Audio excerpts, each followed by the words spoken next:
Welcome to Weekly Digest, where we highlight the works of ministers of government as they push the administration's developmental agenda. Residents from several communities along the Soesdijk-Linden Highway were engaged by Minister within the Ministry of Public Works, Deodat Indar, and Minister within the Office of the Prime Minister with Responsibility for Public Affairs, Kwame McCoy, on issues related to roadworks, agriculture, crime, and water. The engagement was a follow-up to an outreach led by His Excellency Dr. Mohammed Irfan Ali to various communities along the highway on Wednesday last. Next week we'll start distributing these black tanks, right? So every household will get a black tank so that you can use, right? Minister within the Ministry of Public Works, Deodat Indar, has reaffirmed the government's commitment to facilitating interventions where there is need and improving connectivity and infrastructural capabilities countrywide. The minister was defending the 2023 budget, pointing out that it was meticulously crafted to shatter barriers. This budget is little above $751.9 trillion, $781.9 billion. It will see rapid implementation in 2023. We will put the work out. We will spend this money. We will get the programs to the people. We will help everyone. This budget is breaking barriers, Mr. Speaker. All the racial barriers, the economic barriers, the social barriers, it's designed to do that. Break down all of these barriers, designed to help every single man, woman, and child. That is what this budget is designed to do. The minister also pointed out that in 2022, over 1,100 roads were built under the Ministry of Public Works. This is a true testament to the government's commitment to improving the infrastructural capacity countrywide.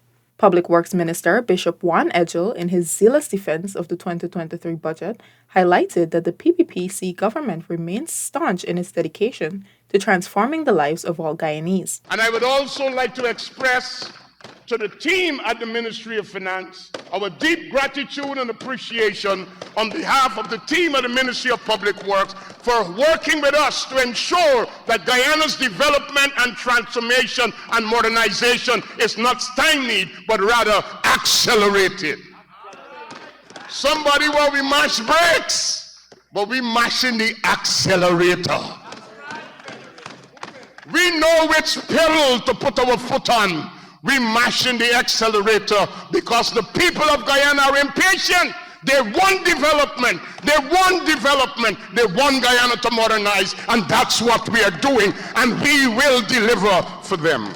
The Public Works Minister also called attention to the projects in store for Guyana through the 2023 budget, such as advancing the new 4-lane high-span bridge across the Demerara River and upgrades to the wharves at Kingston and Port Kaituma in preparation for the incoming MV Militia vessel.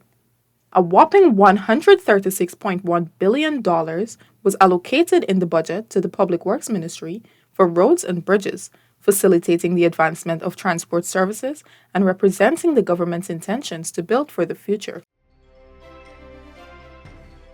Minister of Local Government and Regional Development Nigel Dharamlal said that since assuming office, every budget put forward by the PPPC administration has been crafted to ensure inclusivity and to foster development. He shared this sentiment while defending the 2023 national budget to the National Assembly. The context of this budget, the policy framework of this budget rests solidly on a One Guyana platform, irrespective of the pernicious language of members of the opposition on race baiting, against poor people, their vicious attacks against Amerindian development. We are going to steadfastly work on developing this country. The minister noted that this development is not limited to local government, but extends on a much larger scale. Adding his voice to the 2023 budget debates on Thursday, Minister of Home Affairs Robeson Ben disclosed that his ministry will be investing heavily in procuring assets for agencies in the security sector, as well as rolling out programs aimed at promoting peace nationwide. I'm taking into account the challenges we face over the time that the APNU AFC was in government. I'm taking account of what we need to do to carry this country forward.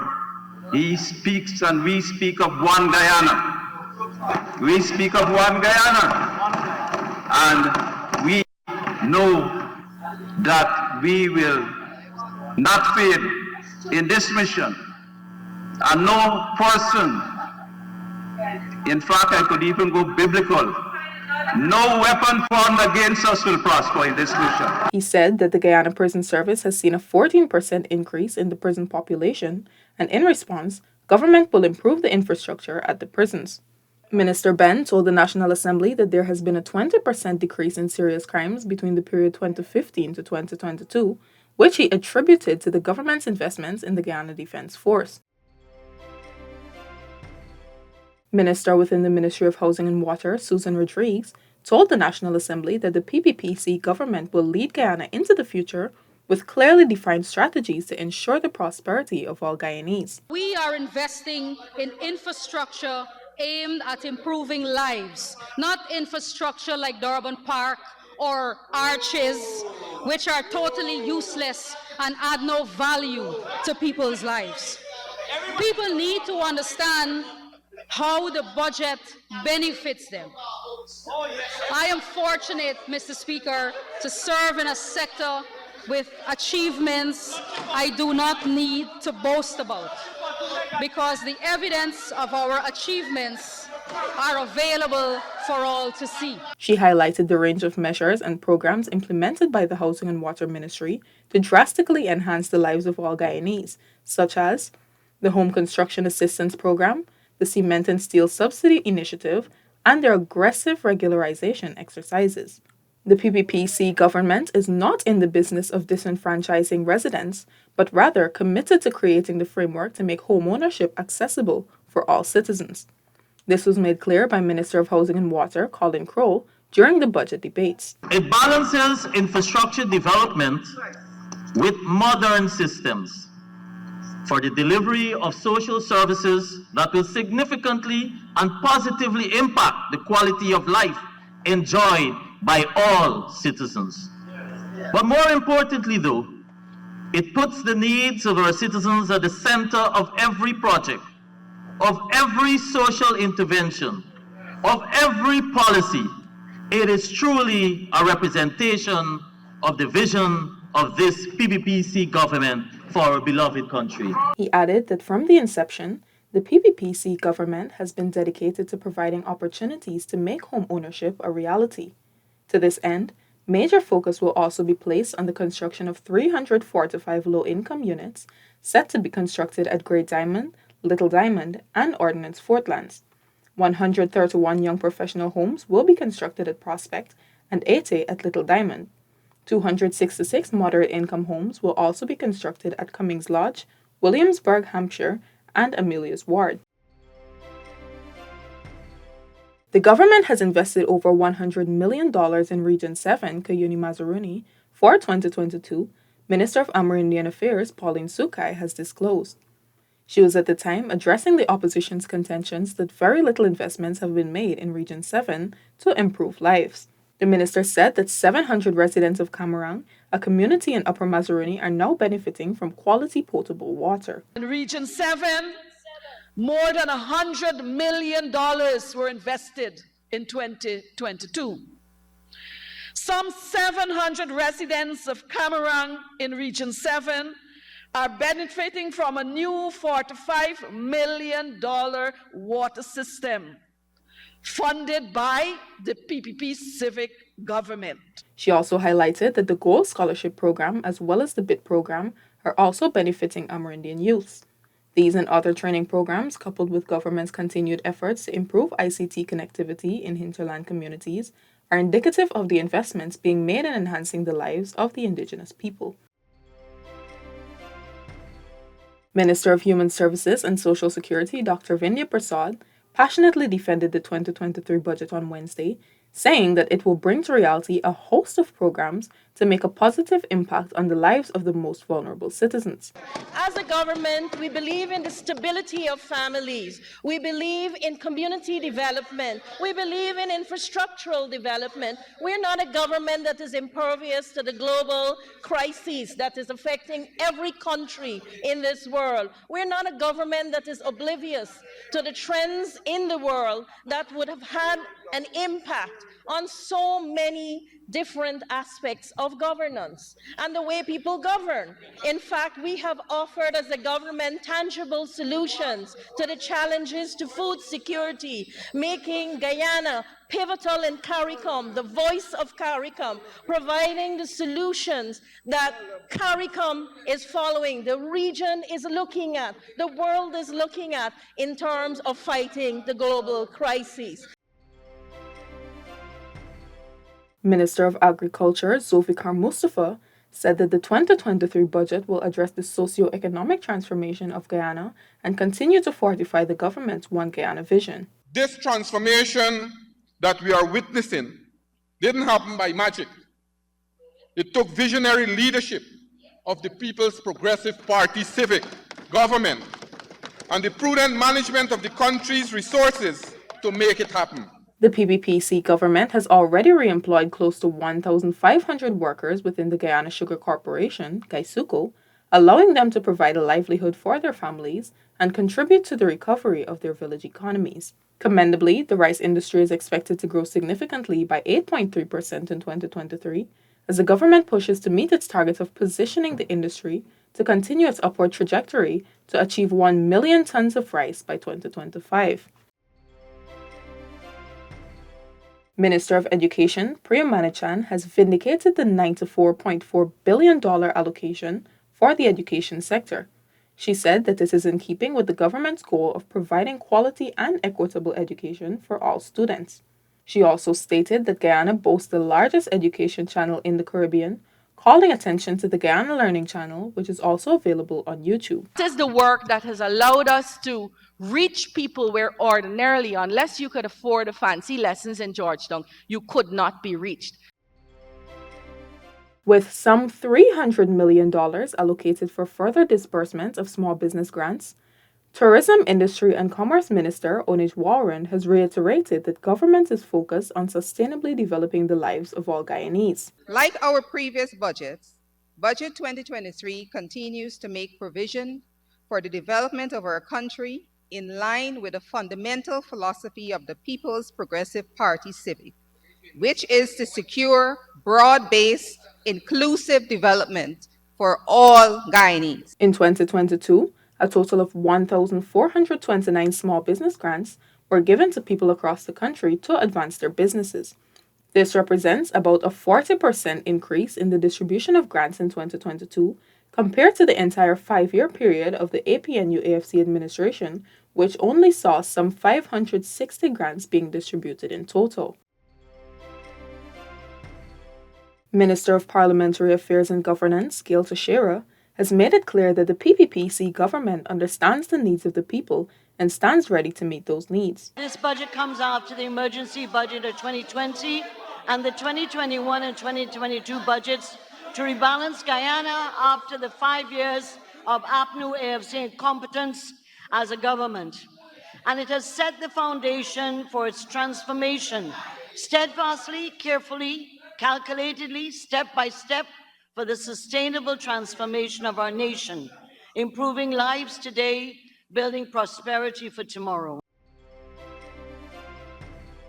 Minister of Health Dr. Frank Anthony expressed that Guyana's stance as one of the fastest growing economies in the world is made possible through the prudent stewardship of the PPPC government. He made this statement during the 2023 budget debates. Many reputable international institutions have commended the President and the government of Guyana for the stewardship of the economy and for the unfurling of the unprecedented transformational developmental agenda in energy, in food security, in job creation, and in improving dignity and well-being of all the people of Guyana. In 2022, more than 250 health centers and health posts were upgraded in every region. Further, Guyana's collaboration with the Pan American Health Organization, or PAHO, has seen the development of a comprehensive package to facilitate more than 216 interventions at health posts across the country. These include the diagnosis and treatment of the most prevalent infectious diseases, maternal and child health services, immunization, and diagnosis and treatment of the main chronic non-communicable diseases. The government of Guyana continues to establish its footprint on the international scene as it rebuilds its image as a responsible and trusted democratic, political, and socio-economic partner following the 2020 elections fiasco. We have spent time between 2020 and now rebuilding Guyana's image to the extent that our international footprint have increased dramatically. There's confidence in the people of this country. As I speak, Mr. President, the Guatemalans are preparing to establish, Mr. Speaker, sorry, the Guatemalans are preparing to establish an embassy here in Guyana. As I speak, the Colombians are preparing to re-establish an embassy here in Guyana. As I speak, Dominican Republic, they are preparing to establish an embassy here in Georgetown. Mr. Speaker, our international image has been repaired. Foreign Affairs Minister Hugh Todd said that the PPPC administration will continue to foster strong bilateral relationships that will see development for all the people of Guyana. Minister within the Office of the Prime Minister with responsibility for public affairs, Kwame McCoy, on Monday afternoon highlighted the government's mandate to educate and empower Guyanese with information that is beneficial to their development. So they are coming here to dramatize and to get this impression that, it is only us who care about the people. Oh, everything is so bad, and things are bad, and this is bad, and that is bad. This must stop now. It must stop now. We are busy building a country for every Guyanese. We are busy building a country in which all its people would benefit. He pointed to the host of measures put in place to enhance the lives of Guyanese, highlighting that this trend is set to continue with the budget allocations. The minister stated that the monies allocated through cash grants for the various vulnerable groups, as well as for the advancements in infrastructure, will go a long way in fostering sustainable development in all sectors. Prime Minister Brigadier Mark Phillips believes that Budget 2023 will continue to transform the lives of all Guyanese. Budgets that continue to steer us on the trajectory set forth by our PPPC government to transform Guyana and touch the lives of every single Guyanese across the length and breadth of our country, creating impacts that allow for our people to live comfortably with the confidence that there is a bright tomorrow.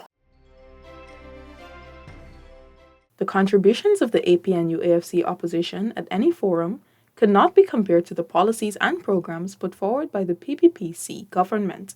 This assertion was made by Minister of Labour Joseph Hamilton on Monday as he defended the government's $781.9 billion 2023 budget. Our policies, our programs, our measures, they were articulated in the budget presented by Minister Ashton. How we will execute these programs, how we will pay for the programs to be executed, the benefits it will bring to the Guyanese people, and who the beneficiaries would be. I contend that in 5 days, they will chastise and criticize our budget. But I am confident that they will not be capable to bring any comparable program to put before the Guyanese people, challenging what is in this document. Minister Hamilton said that his ministry was able to train some 7,500 persons in various skills through the Board of Industrial Training in just 2.5 years. Budget 2023 creates the framework for the advancement of Guyana's legislative agenda, which aims to foster transparency, accountability, inclusivity, and efficiency. Attorney General and Minister of Legal Affairs Mohabir Anil Nandlal, Senior Counsel, made this declaration during the budget debates. Budget 2023 was not crafted in abstract. In the year 2020, the People's Progressive Party Civic went to the electorate with a 5-year development plan. We explained that plan to the electorate, and we asked the electorate that if they support that plan, then elect us to government and we will implement that plan. And elect us they did, Mr. Speaker, and we are implementing the third installment of that plan. The Attorney General made note of the government's continued efforts to modernize and transform the judicial system. In defending the 2023 national budget on Thursday, Minister of Natural Resources Vikram Bharat reaffirmed the government's commitment to ensuring transparency and accountability on all levels of government. He said that this stance is reflected in the revision and subsequent amendments of the Natural Resource Fund Act. We are serious about transparency and accountability. That today, every single Guyanese, any ordinary Guyanese, can know how much money will flow from the Natural Resource Fund account into the national budget. And they will know how much will flow next year and the other year. That is transparency. That is accountability. Meanwhile, Minister within the Ministry of Local Government and Regional Development, Anand Prasad, Minister of Public Service, Sonia Parag, Minister of Culture, Youth and Sport, Charles Ramson, and Minister of Finance, Dr. Ashni Singh, lent their voices in support of the 2023 budget. This brings us to the end of this edition of Weekly Digest. For these and other government-related stories, do log on to our website, dpi.gov.gy, and our social media platforms as well. Goodbye.